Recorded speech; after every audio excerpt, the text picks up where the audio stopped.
പൂവിളി. അച്ഛൻ്റെ പൂവിളി കഴിഞ്ഞു ഞാൻ എൻ്റെ പൂവിളിയാണ്. പൂവേ പൂ കൂടെ പൂവേ പൂ പൂവേ പൂ പൂ. നായ്ക്കുട്ടികൾ ഓടി വരും. ഇത്തവണത്തെ ഓണാഘോഷം ഞങ്ങൾ ഇങ്ങനെയൊക്കെയാണ് ആഘോഷിക്കുന്നത്. ഞാൻ ആദ്യമായിട്ടാണ് പൂ വിളിക്കുന്നത് കേട്ടോ. ഇവിടെ കരുതാരമാമയൊക്കെ പൂ വിളിക്കാറുണ്ട്.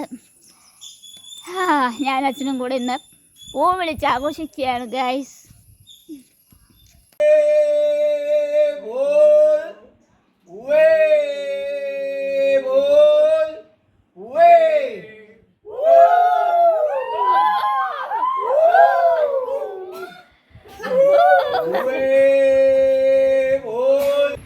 അടിപൊളി. ഇക്കൊല്ലത്തെ ഓണാഘോഷം പൂവിളിയോട് കൂടി നമ്മൾ ആരംഭിക്കുന്നു.